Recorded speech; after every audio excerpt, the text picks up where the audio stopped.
सभी विद्यार्थियों को मेरा नमस्कार। तो प्यारे बच्चों, जैसा आप सभी जानते हैं कि आज की वीडियो में हम प्रारंभ करेंगे जो हमारा अध्याय है समास प्रकरण। तो समास किसे कहते हैं? बिल्कुल एक ये संधि की तरह ही रूप है। संधि जो होती है वो वर्णों में होती है और समास जो होता है वो शब्दों में होता है। तो समास किसे कहते हैं? परस्पर संबंध रखने वाले दो या दो से अधिक जो पदों का मेल है उससे उत्पन्न जो विकार होता है, उससे उत्पन्न जो मेल होता है उसको समास कहते हैं। दो पदों से जुड़कर बना हुआ नया जो पद होता है, समस्त पद होता है, समस्त पद कहलाता है। समस्त पद का प्रथम पद पूर्व, अर्थात जो समस्त पद का पहले का जो भाग होता है उसको पूर्व पद कहते हैं, और जो बाद का जो भाग होता है उसको उत्तर पद कहते हैं। समस्त पद का विग्रह समास कहलाता है, अर्थात उस पूरे के पूरे समस्त पद का जब विग्रह किया जाता है तो उसको समास विग्रह कहते हैं। वस्तुतः समास एक प्रक्रिया का नाम है। जैसे नीलकंठ, तो नीला है कंठ जिसका, ये क्या है? समास विग्रह है। संधि और समास में क्या अंतर है? संधि वर्णों में होती है जबकि समास पदों में होता है। जैसे विद्या जमा आल्य तो विद्यालय, ये संधि है। लेकिन विद्या के लिए आल्य, विद्या के लिए घर, तो विद्यालय समास है। प्रथम उदाहरण में आ जमा आ वर्णों के बीच दीर्घ स्वर संधि हो रही है, जबकि द्वितीय उदाहरण में दो पदों क्रमशः क्रम से विद्या व आल्य का मेल हो रहा है।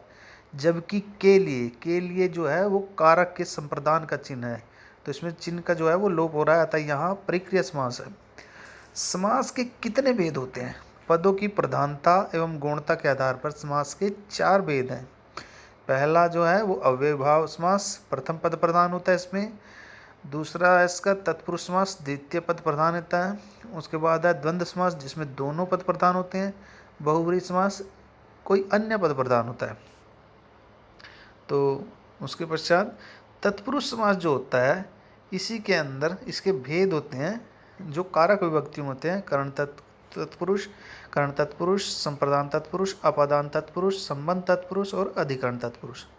और इसके जो उपभेद हैं वो है कर्मधारय तत्पुरुष और द्विगु तत्पुरुष।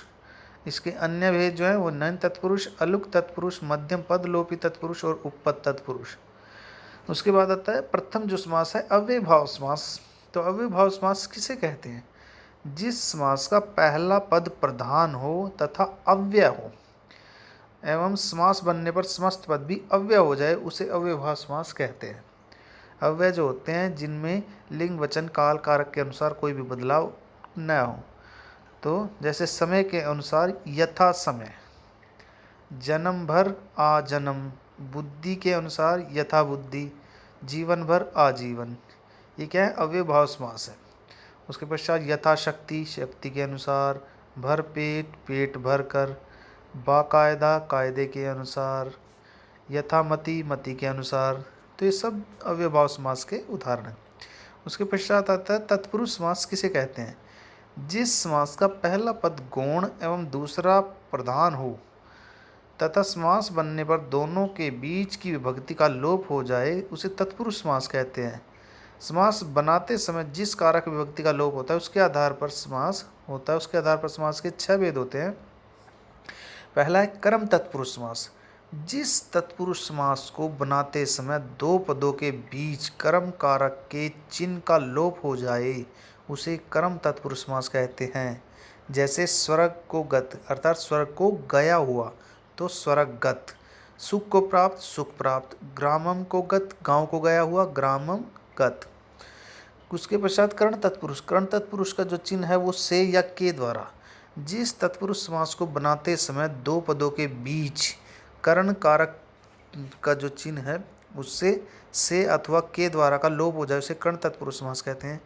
जैसे रेखा के द्वारा अंकित, रेखांकित, तो यहाँ पर के द्वारा का लोप हो रहा है। तुलसी के द्वारा कृत, तुलसीकृत, के द्वारा का यहाँ पर लोप हो रहा है। लेख के द्वारा अंकित, लेखांकित। उसके पश्चात आता है संप्रदान तत्पुरुष। तो इसमें के लिए है जिस तत्पुरुष समास को बनाते समय दो पदों के बीच संप्रदान कारक के चिन्ह के लिए का लोप हो जाए उसे संप्रदान तत्पुरुष समास कहते हैं। जैसे विद्यालय, विद्या के लिए आलय, रसोई घर, रसोई के लिए घर। अपादान तत्पुरुष समास, से या अलग होने के अर्थ में। जिस तत्पुरुष समास को बनाते समय दो पदों के बीच अपादान कारक के चिन्ह से अलग होने के अर्थ में लोप हो जाए उसे अपादान तत्पुरुष समास कहते हैं। जैसे धर्म से भ्रष्ट धर्म भ्रष्ट, ऋण से मुक्त ऋण मुक्त, देश से निकाला देश से निकाला, अर्थात इसमें से जो विभक्ति है उसका लोप हो रहा है और उसका अर्थ होता है जुदा होना। संबंध तत्पुरुष समास का के की, जिस तत्पुरुष समास को बनाते समय दो पदों के बीच संबंध कारक के चिन्ह का के की का लोप हो जाए उसे संबंध तत्पुरुष समास कहते हैं। जैसे विश्वास पात्र विश्वास का पात्र, राजमहल राजा का महल, राजकन्या राजा की कन्या, राजपुत्र है राजा का पुत्र, राजपुरुष है राजा का पुरुष। ये संबंध तत्पुरुष के उदाहरण हैं।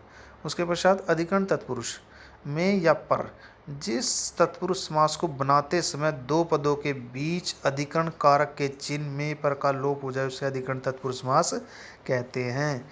जैसे आत्मा पर विश्वास आत्मविश्वास, दानवीर दान में वीर, युद्धवीर युद्ध में वीर, घुड़सवार घोड़े पर सवार।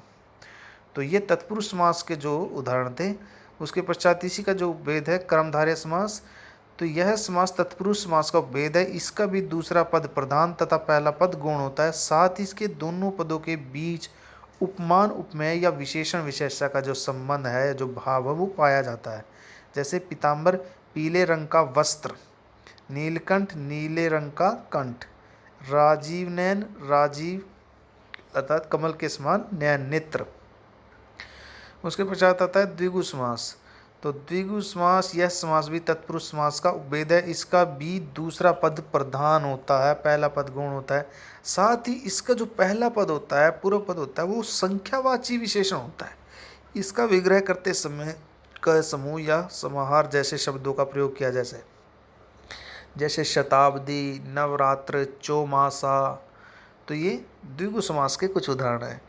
तो आज की वीडियो में इतना ही। आगे का जो शेष भाग है इसका वो हम अगले वीडियो में करेंगे। तो सभी विद्यार्थी इसको अच्छी प्रकार से याद करेंगे। धन्यवाद।